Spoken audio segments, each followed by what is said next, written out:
என் பெயர் அங்கிதா அவினாஷ் படங்கர். என் பெயர் அவினாஷ் அங்குஷ் படங்கர். நான் என் பொறியியல் படிப்பை முடித்துள்ளேன். நான் ஒரு நடன அமைப்பாளர். 1 2 3 4 5 நாங்கள் காதல் திருமணம் செய்து கொண்டோம். நான் ஒரு ஸ்டாண்ட் இல்லாத சைக்கிள் போல் இருந்தேன். அவள்தான் என்னை நிலைப்படுத்தினாள். என் வாழ்க்கையின் முதல் பாய், முதல் வாளி, தலையணை மற்றும் கோப்பையை அவள் கொடுத்தாள். அவள் சொன்னாள், இவைதான் உனக்கு உண்மையிலேயே தேவையானவை. அந்த கணத்தில் நான் முடிவு செய்தேன், நான் திருமணம் செய்தால் அது அவளுடன் தான் இருக்கும். என் பெயர் சுனிதா கர்முட்டி. நான் மேகாலயாவைச் சேர்ந்தவள்.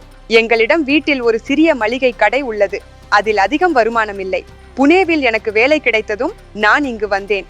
அங்கிதாவின் அப்பா கடைசியாக சம்மதம் சொன்னபோது நான் முதலில் என் வேலையை உறுதி செய்து கொண்டேன். அதன் பிறகு எனக்கு நிறைய நம்பிக்கை வந்தது. கொஞ்சம் பணம் சேமிக்க முடிந்தது.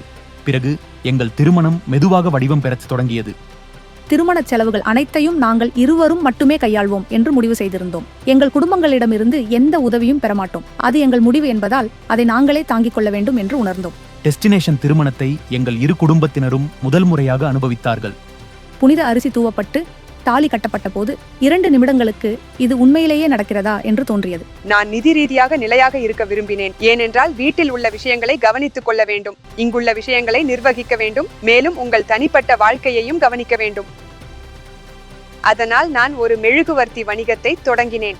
எங்கள் மாதாந்திர நிதி செலவுகளுக்கு எங்களிடம் எப்போதும் ஒரு முறையான திட்டம் இருக்கும். அவள் எனக்கு புரிய வைத்தாள், ஒரு வீடு எவ்வளவு முக்கியம், ஒவ்வொரு சிறிய விஷயமும் அதை முழுமையாக்குவதில் எப்படி ஒரு பங்கு வகிக்கிறது என்று. எங்களிடம் உள்ள பெரும்பாலான பர்னிச்சர்கள் அவினாஷால் முன்பே வாங்கப்பட்டவை.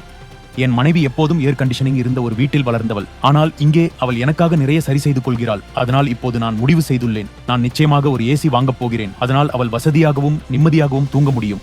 எனக்கு சிறு வயதிலிருந்தே பைக்குகள் மீது காதல். ஒவ்வொரு வார இறுதியிலும் முல்ஷியாக இருந்தாலும் சரி, மகாபலேஸ்வராக இருந்தாலும் சரி, நாங்கள் எப்போதும் பைக்கில் தான் செல்வோம். சில நேரங்களில் எனக்கு தோன்றும், இல்லை, நான் முன்னால் அமர்ந்து நானே பைக் ஓட்ட விரும்புகிறேன்.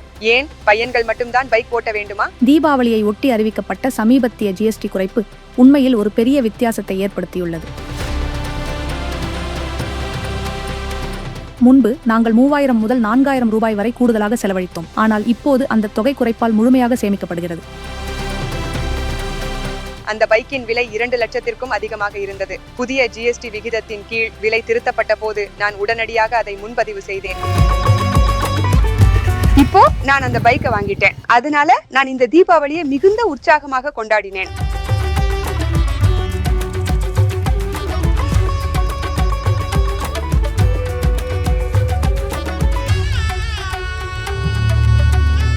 I am excited welcoming my bike with the patake and all.